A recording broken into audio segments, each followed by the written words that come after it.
ई registration और front office व्यवस्था लागू किए जाने का विरोध थमने का नाम नहीं ले रहा है। सरकार के इस फैसले के खिलाफ तहसील सदर के अधिवक्ताओं ने विशाल बाइक रैली निकाली। उनके इस प्रदर्शन में दस्तावेज लेखक और स्टाम्प वेंडर भी शामिल रहे, जिन्होंने जिला प्रशासन को ज्ञापन सौंपकर सरकार के इस फैसले को नामंजूर कर दिया है। शासन द्वारा 4 जून 2026 को जारी आदेश के तहत ई रजिस्ट्रेशन और फ्रंट ऑफिस व्यवस्था लागू किए जाने के विरोध में सदर तहसील आगरा के अधिवक्तागण, दस्तावेज लेखक और स्टाम्प वेंडर्स एवं सहायकों की हड़ताल जारी रही। तहसील बार एसोसिएशन के अध्यक्ष शंभुनाथ वर्मा एवं महासचिव अरविंद कुमार दुबे एडवोकेट के नेतृत्व में अधिवक्ताओं, दस्तावेज लेखकों और स्टाम्प वेंडर्स ने एकजुट होकर विरोध प्रदर्शन किया। आज के धरना प्रदर्शन में तहसील में उपस्थित दस्तावेज लेखक, अधिवक्ता एवं स्टाम्प वेंडर द्वारा तहसील परिसर से कलेक्ट्री होते हुए सुभाष पार्क होते हुए पचकुइयां होकर तहसील तक सैकड़ों बाइकों द्वारा बाइक रैली निकाली गई एवं कलेक्ट्रेट में मुख्यमंत्री को संबोधित करते हुए जिलाधिकारी मनीष बंसल के न होने के कारण एसीएम को भी ज्ञापन सौंपा गया। मांगे तहसील स्तर के चारों संगठनों ने ई निबंधन प्रणाली के विरोध में 16 जून से अनवरत हड़ताल चल रहे हैं। हमारी मांग यही है कि 4 जून 2026 से इन्होंने परिपत्र जारी किया है कि ई पंजीकरण प्रणाली लाएंगे। उसमें दस्तावेज लेखकों की भूमिका, हमारे अधिवक्ताओं की भूमिका, स्टाम्प वेंडर की भूमिका समाप्त किया रहा। उनकी लाखों की रोजी रोटी को प्रभावित करके ये प्राइवेट कंपनी के हाथों काम सौंपना चाहते हैं। हमारी मांग ये है इसका निजीकरण नहीं होना चाहिए और हमारे साथी जो है अधिवक्ता, दस्तावेज लेखक, स्टाम्प वेंडर, उनके रोजी रोटी को प्रभावित किए बगैर कोई भी योजना लागू करे, हमें स्वीकार। आज हमने डीएम साहब के लिए ज्ञापन लेके आए थे, लेकिन वो मिले नहीं, तो उनके अधीनस्थ है सीएम साहब, उनको हमने ज्ञापन किया। उसमें हमारी मेन मांग तो ये है, ये निजीकरण ना करके अपने हाथों में उक्त प्रणाली को रखें। हमें कोई ऐतराज नहीं है, पूरे हमारे भारतवर्ष में किसी भी उत्तर प्रदेश वासी को किसी भी प्रकार का ऐतराज नहीं है। उसमें अधिवक्ता, स्टाम्प वेंडर, दस्तावेज लेखक सबकी सहभागिता रखें, यही हमारी पहली मांग है।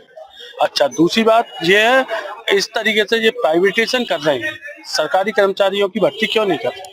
क्या राजस्व कम आता है? क्या राजस्व से इनको हानि हो रही है? ऐसा नहीं है, राजस्व बहुत आता है। राजस्व पे ही हमारी इंडिया डटी हुई है। ये इन चीजों को भूल जाते हैं, एक चैम्बर में एसी में बैठकर वहीं कोई ना कोई प्रस्ताव पास कर देते हैं। ये जनता के बीच आए, जनता से विचार लें, उसके बाद कोई आदेश करा करें। इस तरीके से नहीं कि आज इन्होंने आदेश किया और कल इनको विरोध होने पे वापस लेना पड़े। जब मांगे नहीं मानी जाएगी तो कब तक जब तक हमारी मांगे नहीं मानी जाती हैं, तब तक हम न्यायिक और निबंधन कार्य से विरत रहेंगे।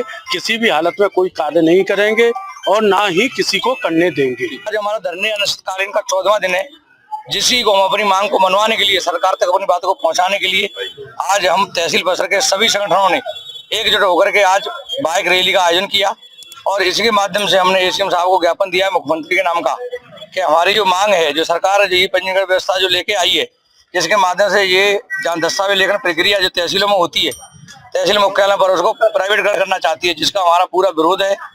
और इसी संबंध में हमारा अनिश्चितकालीन धरना चल रहा है। हमारा आगरा जिले में नहीं, लगभग संपूर्ण उत्तर प्रदेश में 75 जिले हमारे संग शामिल हो चुके हैं अब तक, जानकारी के अनुसार।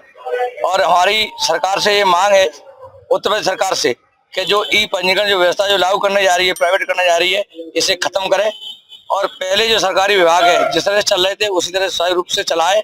और हमारे जितने भी साथी हैं, अधिवक्ता हो, टाइपिस्ट हो, खातिब हो, दस्तावेज लेकर अन्य जो हमारे साथी हैं, उनको पूर्व की भांति उनकी एक सहभागिता निर्धारित करे सरकार। और हमारा ये मानना ये है कि सरकार अभी और जनता के लोग ये समझ नहीं रहे ऐसा कितना दुष्परिणाम होगा, जनता का कितना नुकसान होगा, अशिक्षित लोग हैं, किसान लोग हैं, उनका कितना नुकसान होगा। ये प्राइवेटकरण करके उनके जो दस्तावेज हैं, जो उनकी संपत्तियां लूटी जाएंगी, उसमें छेड़छाड़ की जाएगी। सरकार को पहले अपने सिस्टम को सुधारना चाहिए, सरकार को पहले ये ऑनलाइन व्यवस्था है उसको सुधार करना चाहिए और इस प्रणाली को तब तक वो वापस नहीं करती है, तब तक के लिए हमारा ये धरना और हमारी मांग लगातार जारी रहेंगी। हमारी मांग यही है कि जो ई स्टाम्प और ये निजीकरण करने जा रहे हैं, ये सरकार जो करने जा रही है, इससे सरकार को क्या फायदा? इतने लोग बेरोजगार हो जाएंगे। करीब 2.5 लाख आदमी पूरे उत्तर प्रदेश के अंदर बेरोजगारी से संघर्ष करेगा। एक तरफ तो सरकार वादे करती है रोजगार देने के बहुत बड़े बड़े, और दूसरी तरफ ये बेरोजगारी बढ़ाने चाह रही है।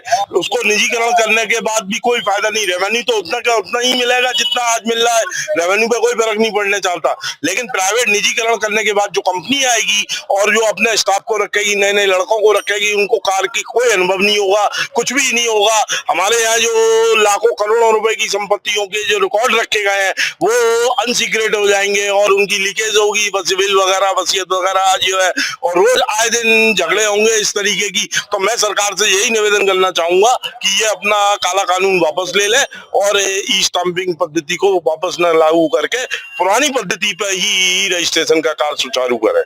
हड़ताल के कारण आज 14वें दिन तहसील परिसर में न्यायिक कार्य एवं उप निबंधन कार्यालय में निबंधन संबंधी कोई कार्य नहीं किया गया। सभी अधिवक्तागण, दस्तावेज लेखकगण और स्टाम्प वेंडर्स ने यह निर्णय लिया कि उनकी मांगों पर सकारात्मक निर्णय होने तक न्यायिक एवं निबंधन कार्यों से अनिश्चितकालीन व्रत रहा जाएगा। उनके आंदोलन को राष्ट्रीय हिंदू परिषद के राष्ट्रीय अध्यक्ष पंडित गोविंद पाराशर ने अपने साथियों के साथ आकर समर्थन दिया। इस मौके पर बड़ी संख्या में अधिवक्तागण और दस्तावेज लेखक व स्टाम्प वेंडर सहित सहायक लोग उपस्थित रहे। डीजी महाराजा न्यूज के लिए दीपक राज की रिपोर्ट।